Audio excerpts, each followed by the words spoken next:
Thank you so much for joining us for this short message about readiness at Trinity University. You've seen so much information about things we've done to our campus to get ready. You've heard all kinds of things about how our employees are working to be ready.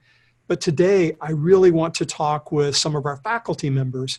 If you were to talk with our team from Academic Affairs, Dr. D. Jones, and the Associate Vice Presidents, they have put so much work into providing resources to help faculty make this a truly exciting semester under unusual circumstances again.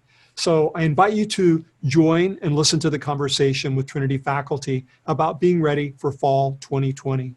My name is Angela Bridenstine, and I teach undergraduate and graduate classes for our Master of Arts in Teaching program in the Education Department.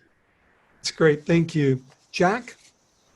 Certainly. My name is Jack Leifer. I'm an associate professor in the engineering science department, and I generally teach mechanical engineering courses.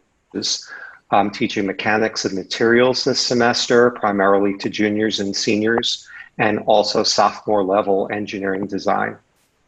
Thank you. Jennifer Steele. Sorry, there's two of us.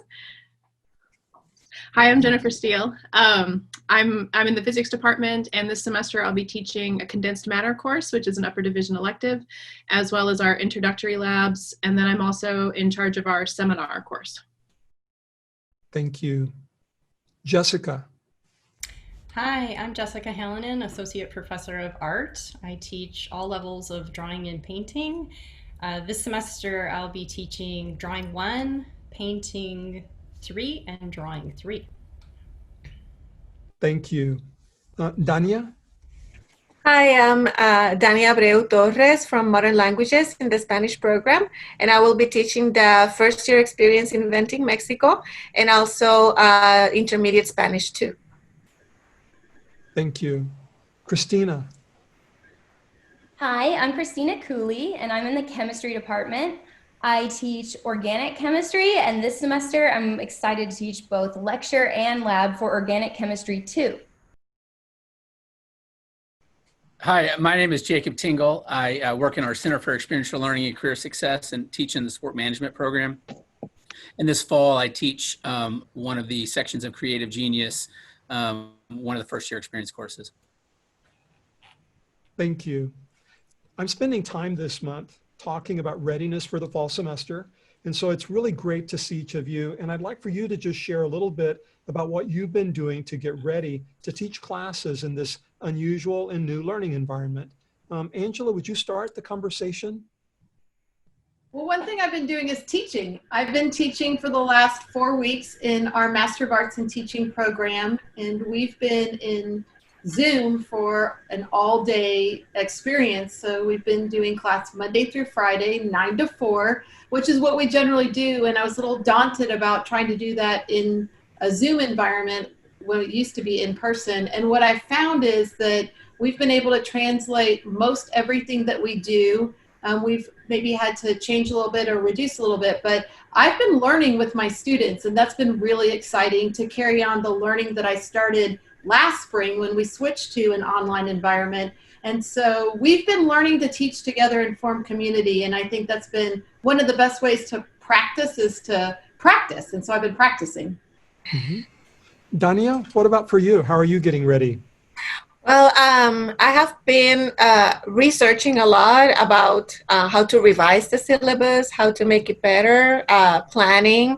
I attended a lot of the workshops last week in the collaborative, just to not only learn about the tools that we have that we can use, but also like to rethought and reframe how I teach, our philosophy of teaching, how I get into the class.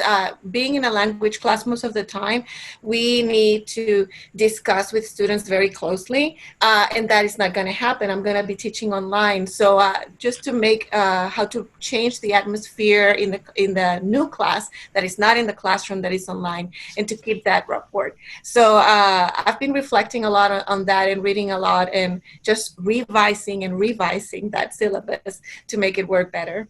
That's great. So we heard from Angela how she's learning from our students, and we're hearing from you. You've gone to the collaborative to do things. Jessica, you work in visual arts and art. What have you been doing to get ready?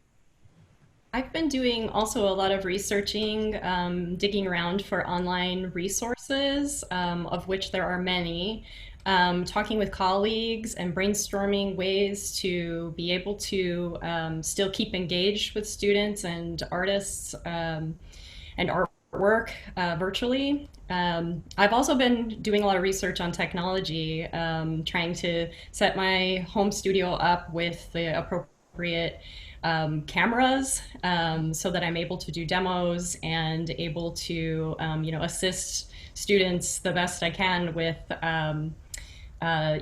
with visual information. That's great. Thank you. Christina, what have you been doing to get ready as you think about teaching chemistry?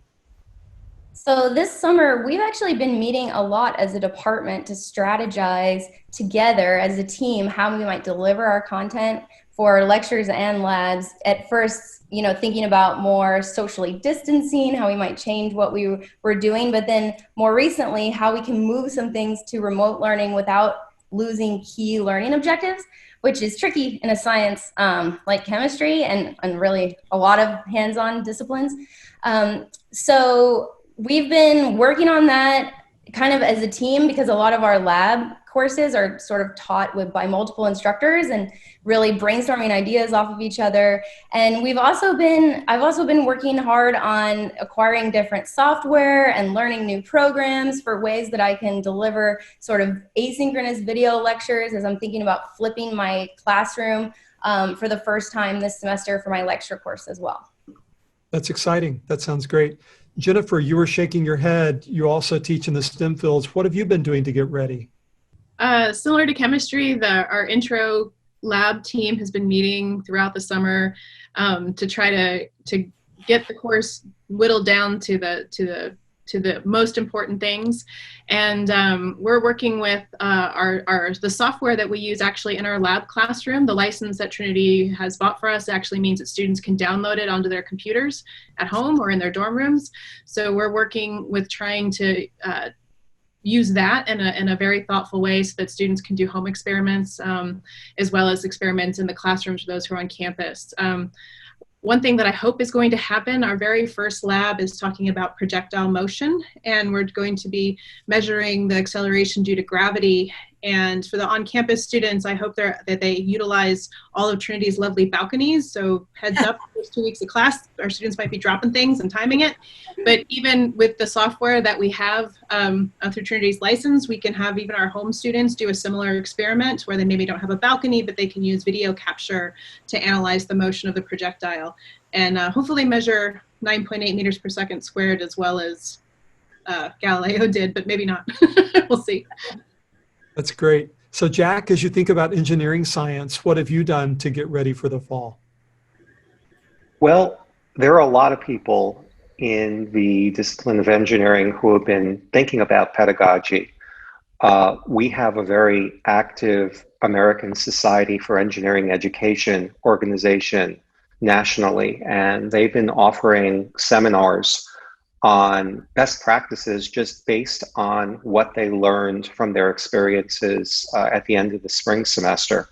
So I've been attending some of those via Zoom and was happy to see that some of what they suggested I already had started to do. So that was fairly positive from my perspective. Mainly, I was interested in selecting an appropriate textbook for my materials course that would be something that I could implement with our T-Learn system, our course management system, so that students could easily turn in their homeworks online and have them graded online. I know last semester I was literally having students scan in handwritten homeworks to me, grade them on paper, and then I'd scan the graded copies back. And that's not sustainable in a larger class over the course of a full semester. So I was looking for some tools, some textbooks rather, that would be more amenable to distance learning. That's great. Thank you. Jacob, as you're getting ready to teach your own courses, what have you done? Yeah, a lot of our work, a lot of the stuff that I've done has been focused on kind of relationship development, especially since the course that I teach in the fall is a first year experience course, and thinking about how do you engage students, some of whom will be on campus, some of whom maybe will be at home or learning remotely, but all of whom will be their first semester at a university, and really trying to think about how can we, there's 10 of us as a faculty in that unit, and how can we work together to really create an environment that's going to be the right kind of welcoming environment for students. I've gone to a couple of sessions offered through academic technology support to learn and explore the new classroom setup. And so I'm teaching in the Tiger Flex model. So I'm really excited about the new classroom technology and what that's going to allow us to do in terms of engaging in with people who are both in the classroom and who are in their own living rooms or kitchens or wherever. I've also been listening to a lot of podcasts focusing on relationship development. And so there's some really cool lessons that I've learned there. Our FYE faculty team have met on a few occasions. And like Danya was saying, we've completely reworked that syllabus in a way that I'm really proud of, both in terms of content, but also in terms of how we're going to deliver it. And then, as Jack mentioned, the international accrediting body for schools of business had an online teaching workshop, and Dean Shear was able to support a few of us to go to those workshops. So I'm really excited about what that's going to mean in terms of how faculty in the School of Business are engaging in that community setting experience. And relationship development experience before we even start thinking about just the first week of class. So I love listening to all of you because you're describing the way that you are modeling one of the things that we hope to accomplish, and that even as faculty members, you're lifelong learners. You are learning how to teach in new circumstances. Everything is fresh, and you're focused on ensuring that those learning objectives that are so important continue to be successful in your classes. So thank you for doing that. Before I go on, one question I have for Jacob. You also are working with ALE, Arts, Letters, and Enterprise. That is a program where we have students who do some coursework, but they also do some hands-on internships and get to go out and do some of the kind of things that they're studying. How do you think about getting ready for Arts, Letters, and Enterprise in this context? Yeah, well, like Angela said, that there's no better way than through practicing. So this summer, we actually had 27 students who did 10-week remote internships with organizations here in the city of San Antonio. And so many of the lessons that we learned in terms of how to engage with nonprofit organizations and community organizations who are offering remote internships and remote experiences for the first time ever has been really exciting. And then also thinking about how do we help students make the most of an experience that is remote. There will be some experiences this semester. There'll be some students who are pursuing internships through the ALE program that will maybe will be working at their organizations, assuming the organizations are adhering to the Trinity guidelines and in terms of health and safety. But most of them, and what we're strongly encouraging students to do, is to pursue internships with the organizations remotely. So a lot of our lessons learned this summer have helped us both with employer education. How do you onboard someone? How do you provide a meaningful experience to a student? And then also, how do we best communicate with students if they can't come in, quote unquote, for office hours or for regular visits. So a lot of the lessons that we learned over the 10 weeks this summer will be employed into the fall. So as you think about all the people who may be watching this video, do you have a message about people who might have thought, well, I don't have an internship because I'm not in San Antonio? Are there opportunities for people to create remote internships now, because it could happen almost anywhere? Sure. I mean, I think a perfect example is one of our students, Marcos Lopez, in the summer program, was at home in Honduras, and he was doing an internship 20 hours a week with San Antonio Sports here in San Antonio, and then also 20 hours a week with Gemini Inc. Here in San Antonio. So I just think that's a perfect example. If someone can do the equivalent of a full-time internship with two different organizations in Honduras, then anyone here in San Antonio can work remotely from their own living rooms or dorm rooms, or certainly anywhere here in the States. And so what we've encouraged employers to do is to think about how is it that they engage with students in their work, but also something that's really important is how do they engage with students in a way that student feels they are a part of the organization, right? And that they're part of the organizational life, because they can't just walk down and have a cup of coffee with the CEO. So how do really trying to help educate the employers on making those experiences meaningful for our students. But certainly, I think we've seen, Marcos is one example, but the other 26 as well, that our students can have really meaningful learning experiences. So as we think about talking in more detail, I want to first think about getting Angela and Jessica and Dania to talk a little bit. We've got education, art, and literature, modern languages involved here. Would you talk, as you think about your disciplines, what are some of the interesting challenges or opportunities when you think about adapting your material, either to be taught remotely online or using the Tiger Flex format? And can you give us some interesting examples of adaptations you've made? Maybe you could start us, Jessica. One of the biggest challenge that I've been trying to kind of rethink has been how we will view art, which we normally do in person, either at museums or in the classroom setting. It's always preferable to see works of art in person, but I think that there are a lot of really great resources right now to be able to, try to transform the environment and work with it. So fortunately, I've been able to find a lot of really great online resources.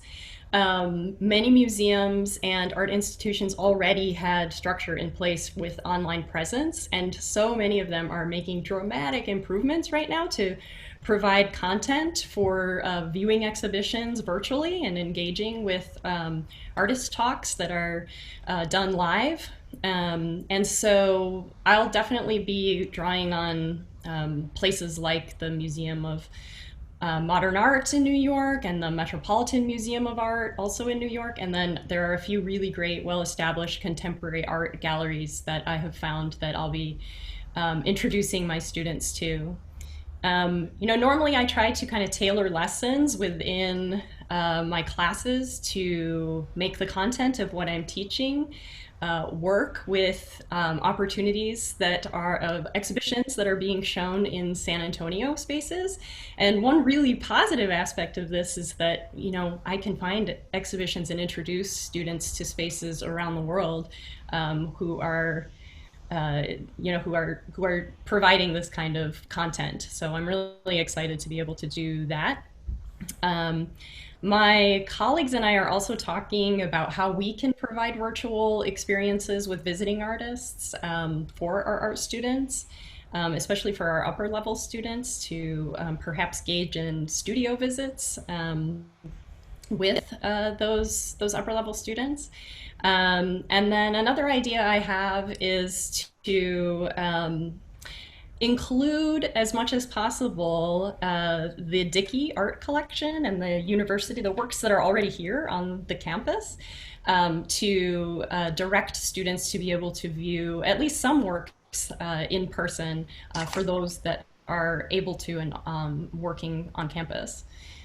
So that's exciting. The other flip side to this is that the challenge of how do I actually engage with art students while they're in the process of drawing, and how do I view their work and provide feedback for them.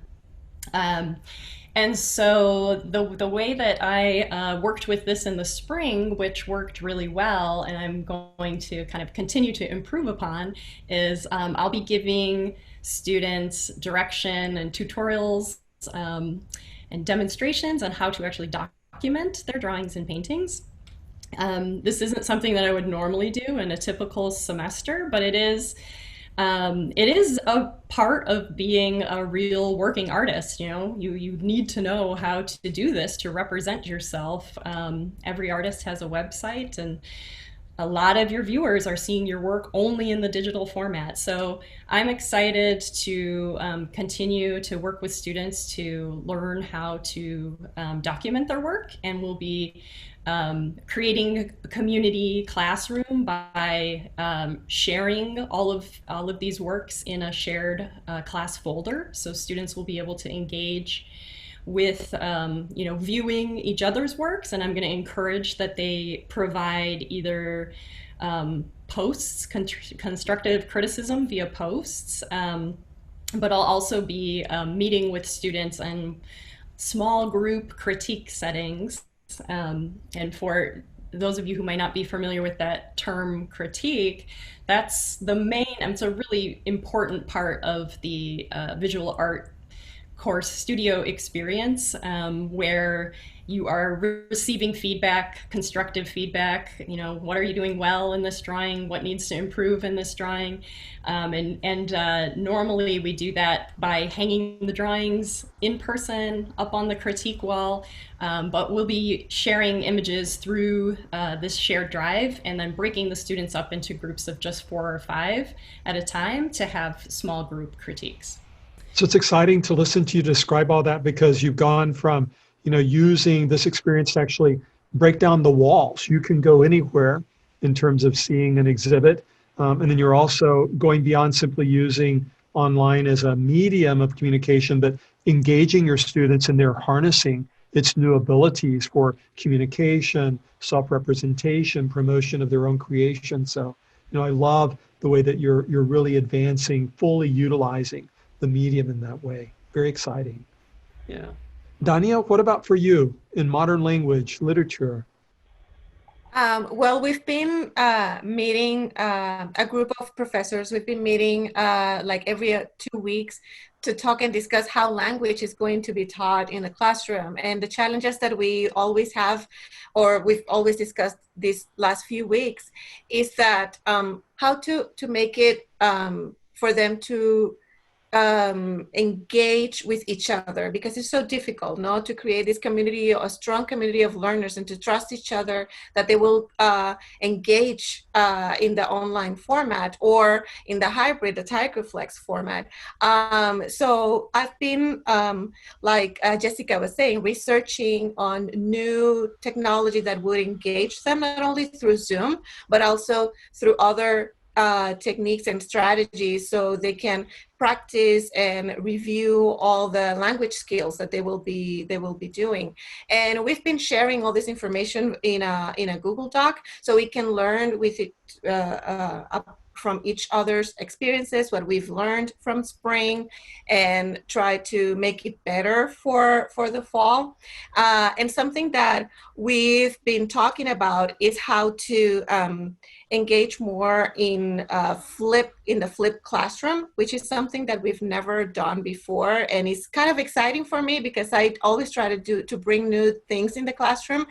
But this is a new opportunity to do that, and we are going to start recording some of our lessons. So when we go into the class day, the classroom, the virtual classroom, we will be able to practice more. So we don't have to be reviewing the grammar all the time, but to go and practice and let them have that opportunity to engage in conversation in Spanish or any of the other languages that we have in modern languages. So that first week of class will be a challenge for us because we need to have that trust from students. So how to build that community of learners that is strong and that they can trust with each other. So we will start doing these engagements little by little throughout that first week through video, and also in the class time that is more appropriate. With the first year experience, for me, I'm teaching this class with the seminar portion with Ana Maria Mutis, and we've been discussing how to also engage the students, because these are first year students. They've never been in college and they don't know how to engage with in the classroom in the college level. So we've been trying to look for other tools as well, but not only to engage them with readings, but we've been adding video, podcasts, art as well, breaking that wall so they can go and explore in other areas, how to see in our topic, which is inventing Mexico, how the relationship between Mexico and the US is happening right now. So it's been a very exciting to have all these conversations, because it's a process. We're still trying to look for those specific tools that are purposeful, not that they are not only exciting, but they are purposeful and work for our classroom. And that has been a challenge, because there's so much out there that you can use in a classroom and make it exciting, but we need to just be sure that it's focused on our goals. And that's what we've been trying to do to just overcome those first challenges on that first week with first year students, especially, and with language learners, how to create that community of strong learners and that they trust each other to engage more throughout the weeks. Thank you. I like that emphasis on community. You know, Jessica was talking about the groups that get together to work and critique, and you're talking about building connections and relationships so that there are groups that really can work with each other. You know, Angela, as you think about the field of education, you're often trying to help people prepare to think about doing everything that our colleagues are describing here. You know, what are some of the interesting challenges for you, and how have you addressed them thinking about teaching? Well, I'm really excited as I listen to everybody talk, because I'm thinking about, for example, the senior art show that happened last spring that Jessica and her colleagues and students pulled off. And I wonder sometimes what innovations are we going to keep because they were really cool and exciting, or different and better ways, or the undergraduate research symposium that happened this summer. So as I listen to that, there's a lot of innovation that's happening that's asking us to think or rethink how we do things and why, and what are we going to keep or what are we going to change.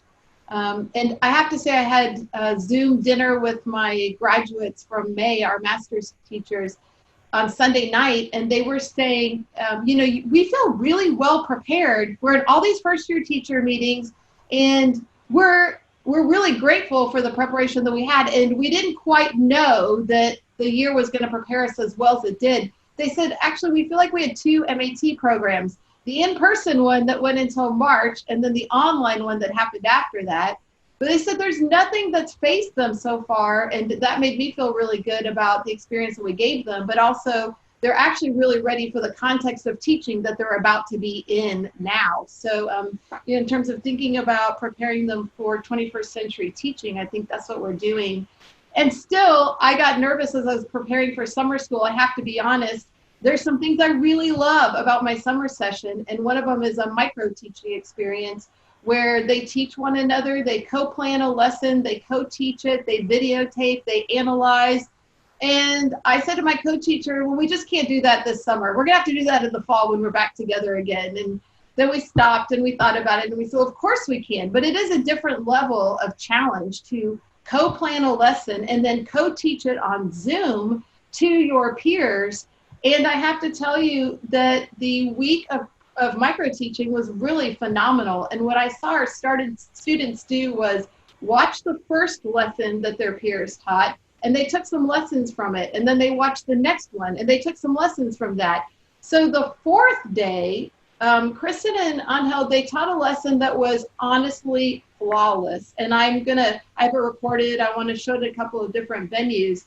And it reminded me that we can do this, and we can figure out how to do these things. And that when I told Kristen and Angel right before this session, I wanted advice from the whole class, Kristen piped up right away and she said, well, it's okay to be nervous or scared. I would tell new students, just go with the flow. You're not the only one who's nervous. It turns out that your professors are too, and that we're all working together. And I thought that was so great, because she just went in this last few weeks from being a student to a teacher who's going to teach students. And so she's in that whole transformation right now. But I do think the spirit of we're all in this together is something that I think is going to be really energizing for all of us to be learners and to all teach each other too, because our K-12 students, a lot of the innovations that I learned that I brought in the spring came from K-12 education. And so I think we can know that our incoming students are coming to us, they know some things and they have things to teach us, and we have things to learn and we have things to teach them. And that's what education is, and that's what makes me excited. So I love that emphasis on the give and take between the students and the faculty members as we're all learning from each other. You know, one of the threads that has come through this conversation has been the idea of relationships and trust. And Jacob, you have talked a little bit about some of the reading you're doing this summer, about what are things to do to build relationships and trust. Would you talk about that just for a minute in terms of connections and how that will still be true in the remote and hybrid formats? Yeah, I think as Angela was just talking, it really struck me the idea of being vulnerable. And I don't know that that's what she meant, but that's what I certainly heard, that she was describing the idea of, us as faculty members being vulnerable first. And some of the research and some of the reading in and around trust development really is the idea that if you want to be trusted, you need to trust. And a huge part of that is exposing yourself to a little bit of vulnerability and not, not feeling like you need to be, Superman or, whatever. And so that a lot of the reading has focused on that idea that if you really want to build relationships, you need to be a builder first and not expect other people to come to you. There was a former British Olympic rower, Kath Bishop, and she talked about really deeply connecting with the people that you meet beyond just what their titles are or where they're from or something that's kind of superficial, and really trying to get to values. And if we can understand what each of us value, and again, I think that starts with us as a faculty member modeling that. In the FYE, we're fortunate, I'm fortunate that I get to teach with David Heller and music. We're fortunate that we have 2 peer tutors who have taught the class, who have taken the class from us before. So there's some really good opportunities for current students who are peer tutors in that environment to help model some of that also for some of our first year students.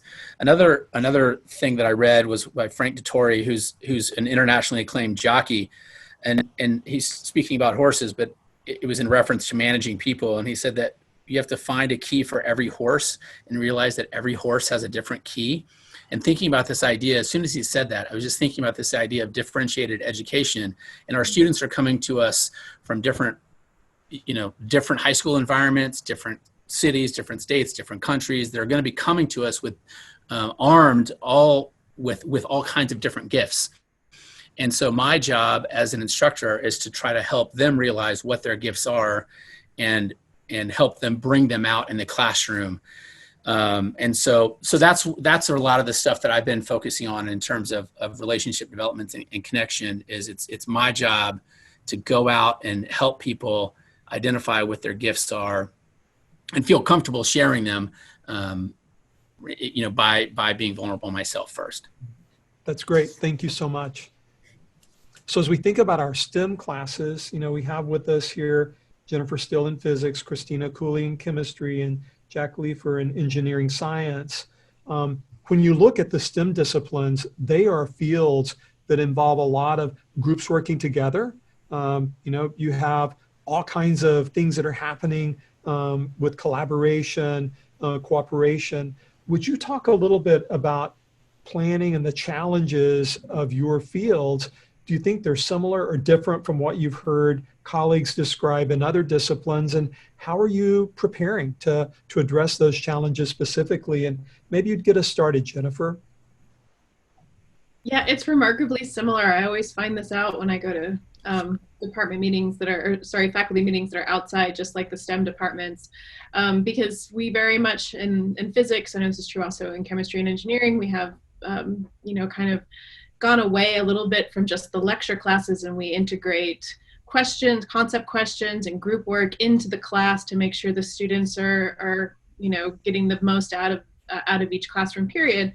And so trying to sort of emulate that in an online environment was challenging in the spring, and I think we all kind of got good at it using different tools of Zoom and also different, you know, other party softwares where students can share a document and mark it up and write and share that way, and putting people into breakout rooms in that sense. So I think for us, the biggest challenge though, and I think this is why Christina and I said it right off the bat, was actually the lab classes, because we do, you know, I always describe science as more of an apprenticeship, right? It's you have to do at some point. So we've been working very hard in physics to have as much data taking to be done. We're kind of making contingency plans, like the on-campus students will do this activity, the off-campus students will do this, and if they don't have the tools, we're looking at cheap alternatives that we can mail. Actually, we're going to be physically mailing some of our students equipment so they can do stuff at home. My team has done a remarkable jobs in you know, figuring out stuff with Matchbox cars. That's Nirav Mehta, if you guys, with his kids, been playing with Matchbox cars all summer. And then Dennis Ugolini in our department is made our entire circuits labs doable on one of those little Arduino circuit kits. And so they're going to be making their own function generators, making their own oscilloscopes to do the measurements. And so we're trying to make everything doable in layers, basically. Mm-hmm. That's great. And even if things were normal, you would still be looking at innovative ways to be doing some of these things in classes. The Matchbox cars aren't necessarily only because it's remote. Yeah, we're keeping the Adreno lab. That's been a kind of a dream of Dennis and I, for Dr. Ugolini and I, for a long time, to have like our electronics, our upper division electronics lab to be kit-based. And I think just, you know, you always put stuff like that off to the end of the to-do list. And Dr. Ugolini has worked so hard this summer to get that up and going. And I don't think we're going to put that one away. That's great. So Christina, what about for you as you think about chemistry and things that are similar or different, and how TigerFlex fits into all of this? So we have been doing a lot of the same things as the physics department, although, for example, in my particular discipline, organic chemistry, it's a little bit harder to think about providing opportunities from remote versus in the lab, mainly due to safety concerns, because my group tends to work with some of the more dangerous chemicals and things of that type that would really be unsafe to do some level of experiments at home. Originally, we had really focused on the hands-on aspect of the lab. Is so important. It's so critical. It's the key thing is the ability to, you know, work with these glassware, to see the things changing colors in front of your eyes, to physically set up an apparatus and take all the data. And we were really pushing hard to think about how we could very safely do a distance lab and really retain a lot of the hands-on aspects.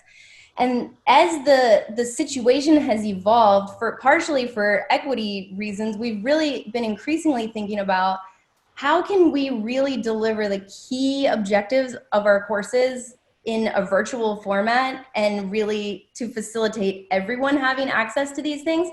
And at first, I couldn't help but be just so, they're going to be missing so much, just kind of focusing on what they would miss out on without the hands-on aspect.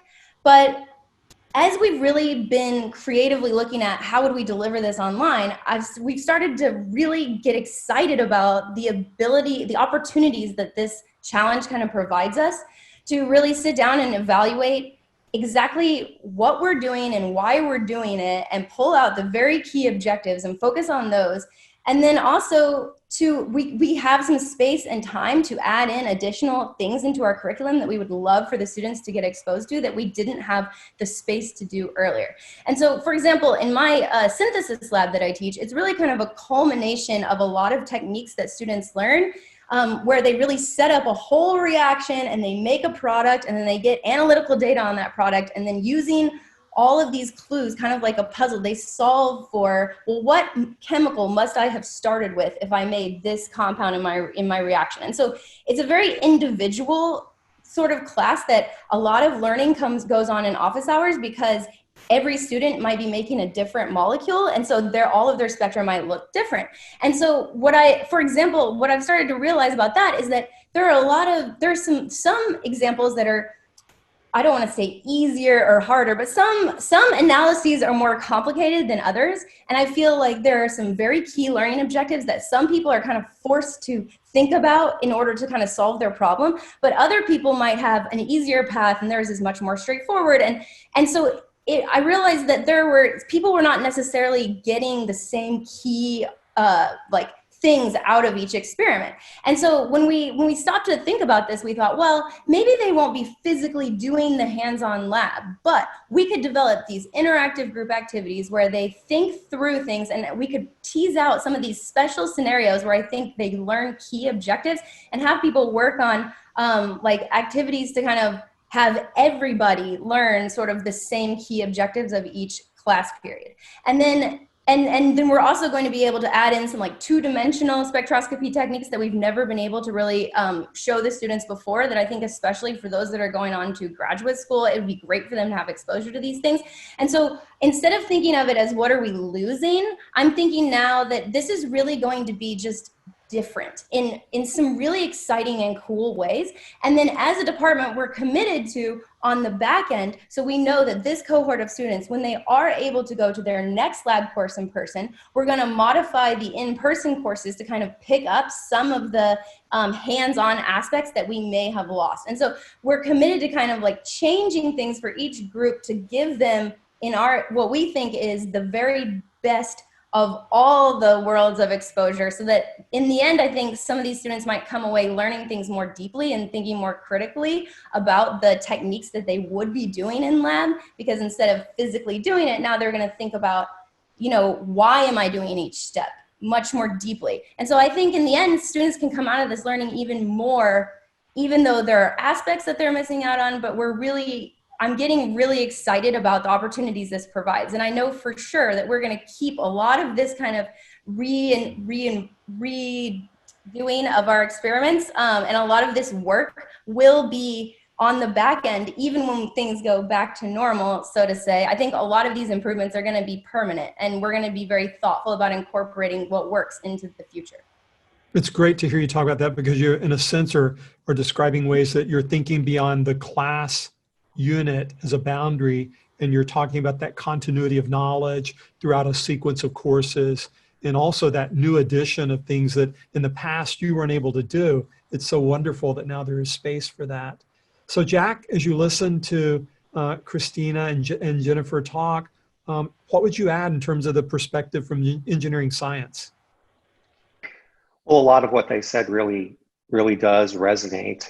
I think that one of the big challenges that we have, especially in design classes, is that we need to build artifacts that we're designing things that we expect to fabricate and test.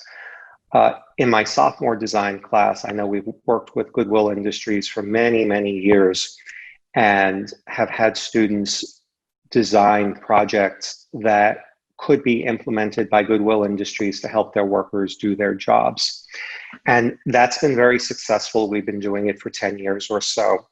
For a variety of reasons, I've decided to move away from that this year, partially because I don't know how easy it's going to be to get the external sponsors, Goodwill, to interact with us, given all of the challenges that COVID is bringing to what they're doing in terms of delivering their mission. So I've rethought my sophomore design class. I am heavily borrowing from a course that I'm familiar with at MIT that relates to toy design. So I'm having our sophomore level students design toys for the pre-4-year-old set. And that allows me to get each group doing a project that is very similar in scope, but that can look very different depending on how they decide to implement it. Having them also focus on mechanical actuation with the idea that, well, maybe we're not going to be able to all meet together for the spring. We'll still be remote. So this will be something that perhaps once they design it using tools like Fusion 360, we can take their designs and fabricate them using the tools that are in our makerspace and mail the completed projects out, or the completed sets of parts out for them to assemble and then test.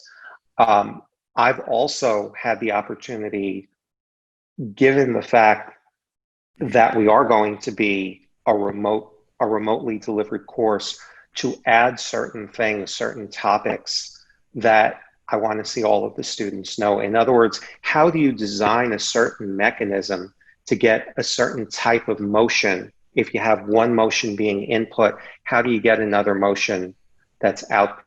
And what I'm really thinking of, I really want them to design pull toys that roll on the floor, but then that do something. Maybe the ears flap, or maybe the eyes wiggle, kind of like Fisher-Price sorts of toys.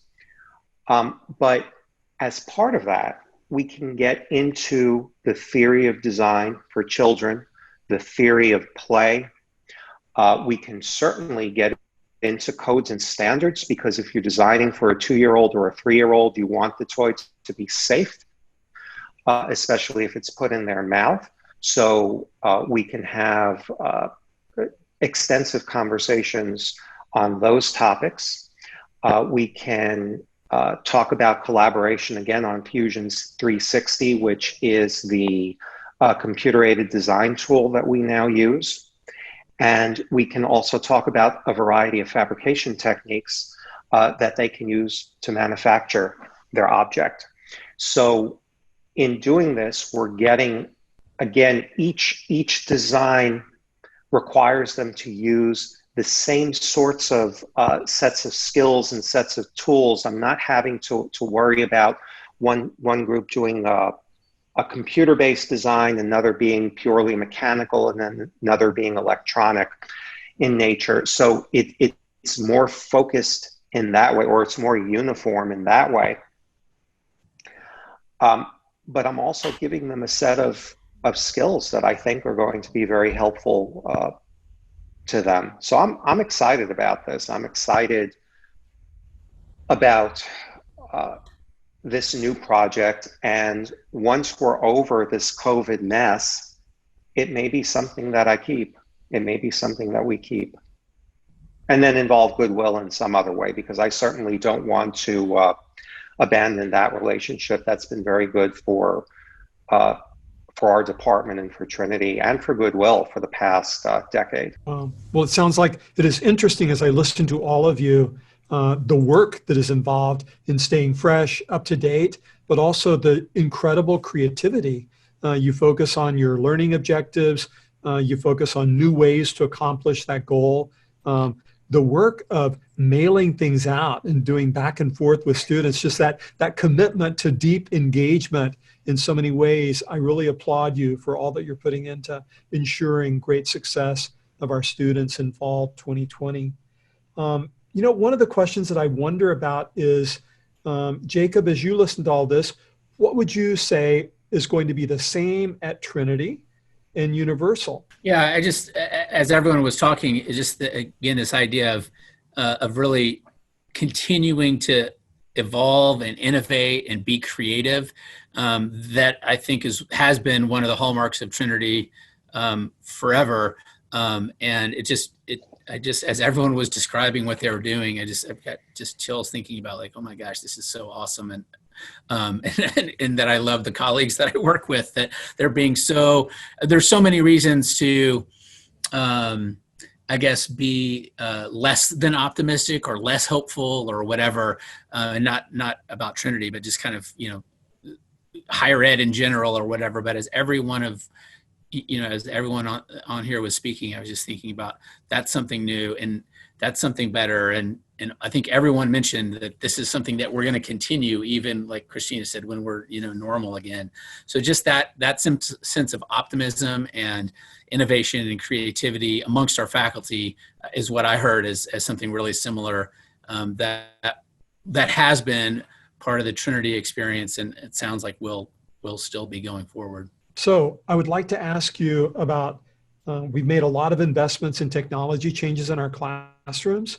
Would one of you like to describe something that you're going to be doing and talk about the technology itself a little bit? So one of the things I've been thinking about a lot this summer is the importance of trying to, and I've heard a lot of us talk about this too, of maintaining a community while we're apart from many of our students. And normally our seminar class, we bring in professors from other universities to talk about their research and their graduate programs, and just to give students a feel of the wide world of physics.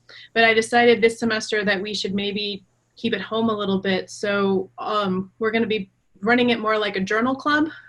So each of us are going to pick a physics article. It doesn't even necessarily have to be about your research, just something you find interesting in physics, and the students are going to read the article, and then we're going to discuss it in a group. So we're really going to be relying on these, the Echo 360 software stuff, because we're going to have students both on campus and off campus that are participating in the seminar. And I really want it to be a very vibrant discussion between the professor who's, here at Trinity, who's giving the lecture, and then our students, just so we can have some content. Seminars where we make contact with a lot of our about to be declared majors, our sophomores in particular, and it makes me a little nervous and a little sad that we're not going to meet them and some of these students in person for another couple months. But at least if we have some of these, I'm trying to think very hard and very carefully about outside of classroom ways for our faculty to interact with our students. And so we're going to, throughout the book, a seminar, and we're going to do journal club. Actually, we're stealing a lot from chemistry, Christina. So that's one way. That's great. Would someone else like to talk about technology? Have an interesting example? Dania. Yeah, I was thinking about this question this morning, and what I came about technology is that technology is kind of a foreign language. We are still learning about it and trying to make the better of it and try to communicate in different ways.